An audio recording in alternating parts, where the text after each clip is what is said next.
Hello student, welcome to the English class. I hope you all are going good and I am also good. I am Bharti Dixit, your English teacher, and I am presenting you a very new chapter.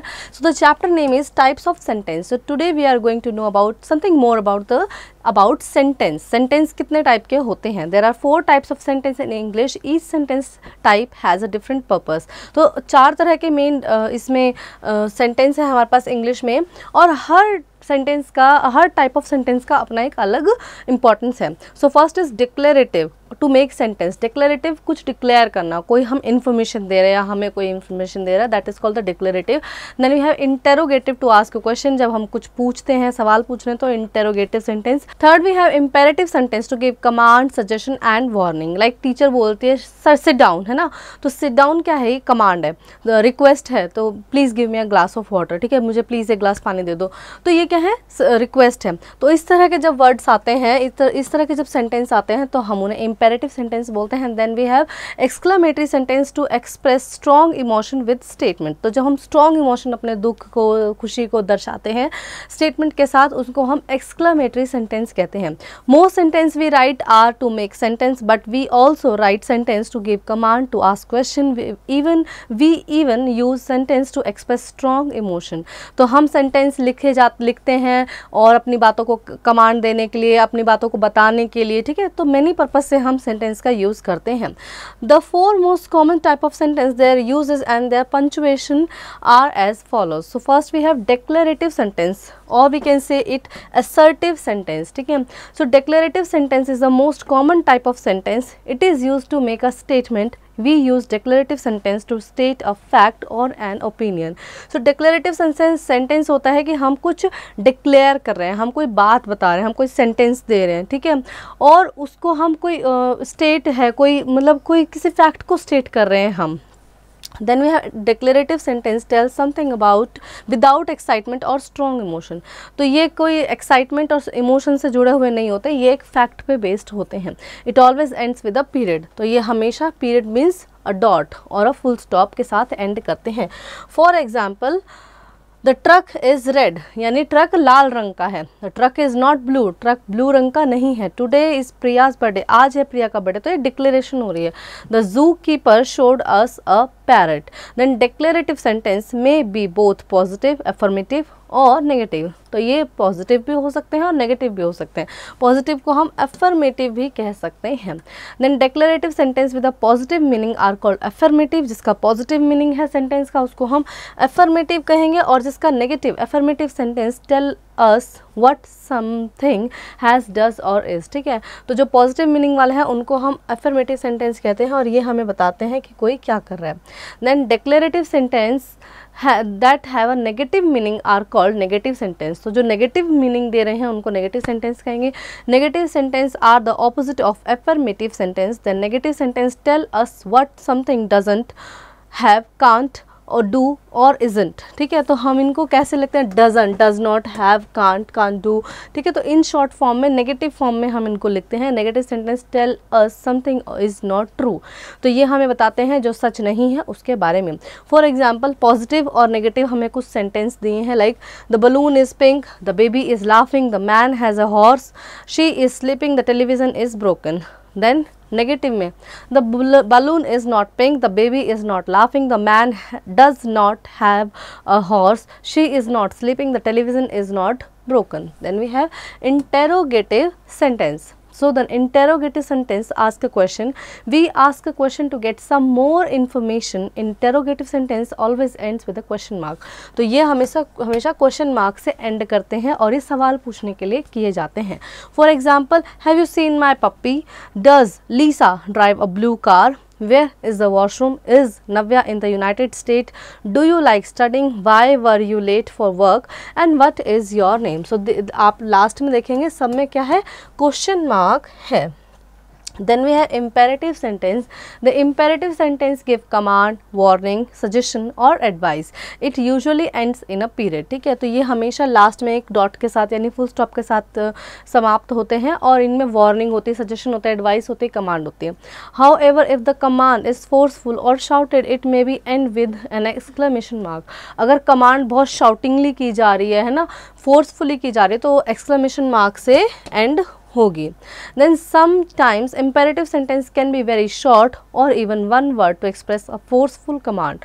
तो ये sometimes क्या होता है कभी कभी कि ये जो imperative sentence है ये one word के भी हो सकते हैं, like shut up. ठीक है, तो ये क्या है, forcefully आपको बोल रहा है कि चुप हो जाओ, shut up बोला जा रहा है. ठीक है, तो वहाँ पे आपको forcefully command दी जा रही है, तो ये one word में भी ख़त्म हो जाते हैं. Then example, please sit down, request. Please आ गया तो क्या हो गया, रिक्वेस्ट हो गई. Read pages 45 to 50 for homework. Command, you should leave your shoes outside. Advice, get along with others. Advice, please give me a pencil. Request, be quiet. Command, wait. Command or warning. Then watch out for the dog. Warning.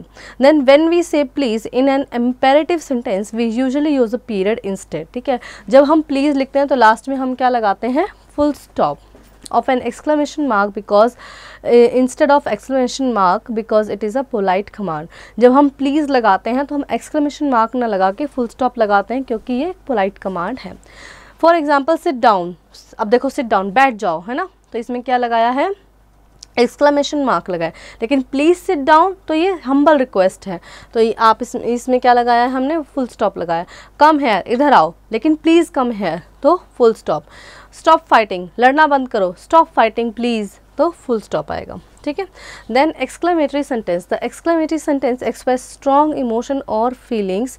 Exclamatory sentence are like declarative sentence but they express stronger feelings such as happiness, sadness, surprise and anger. तो exclamatory sentence जो होते हैं ये declarative sentence होते हैं, लेकिन ये हमारी स्ट्रॉन्ग फीलिंग्स को दिखाते हैं. ठीक है, लाइक खुशी और एकदम हम सरप्राइज हो गए, दुख को एकदम दिखाते हैं. Then exclamatory sentence are common when we talk in informal writing and stories. तो एक्सक्लेमेटरी सेंटेंस कॉमन होते हैं जब हम इनको इनफॉर्मल राइटिंग में लिखते हैं. We usually do not use exclamatory sentence in formal writing such as essay, formal letters, reports and non fiction books. तो नॉन फिक्शन जो बुक्स होती हैं, ठीक है, जो आत्मकथाएँ जो लिखी जाती हैं, बायोग्राफीज जो लिखी जाती हैं, उसमें हम एक्सक्लेमेटरी सेंटेंस यूज़ नहीं करते हैं. ऐसे में, फॉर्मल लेटर में, फॉर्मल लेटर अगर आप प्रिंसिपल को लिख रहे हो तो आप ऐसे थोड़ा ना लिखोगे, अरे मेरे भाई की शादी है, तो ऐसे नहीं हम उसमें दिखाते ना, उसमें हम फॉर्मली लिखते हैं कि मैम मेरे भाई की शादी, क्योंकि वो आपको पहले से ही पता है. तो इसलिए यहाँ पे ये बात बड़ी अच्छी बात ये बताई गई है. Then example, the red truck is really big. कि लाल ट्रक बहुत बड़ा था. Surprise, happy birthday Priya.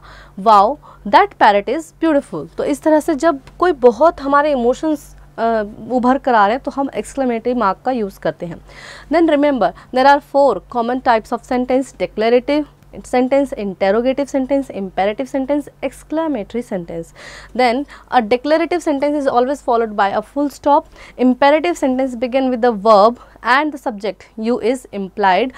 Exclamatory sentence end with an exclamation mark. The sentence that are used to ask question are called interrogative sentence.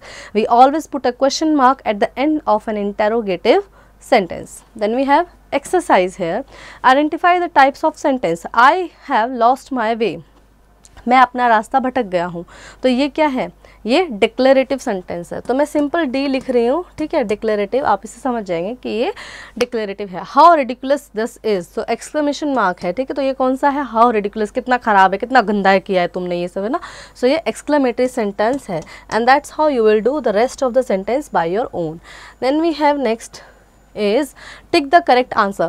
Mrs. Sharma's class is the best. Mrs Sharma की class best है.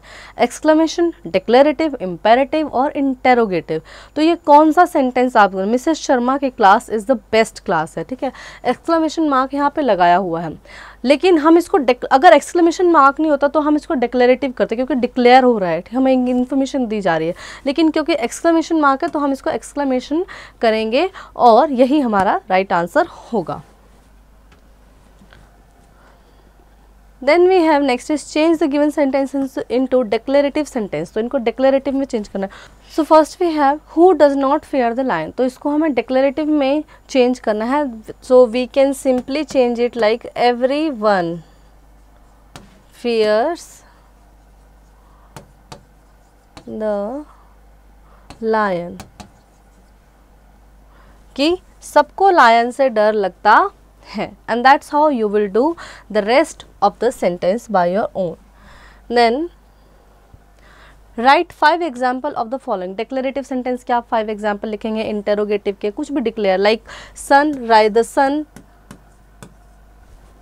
सन rises in the east, from the east, the sun rises from the east. ठीक है, तो इस तरह से आप decorative sentence के 5 सेंटेंस लिखेंगे और इंटरोगेटिव के, इम्पेरेटिव के और एक्सक्लेमेटरी के आप 5-5 सेंटेंस लिखेंगे। So I hope children you really understand the chapter. Now do practice.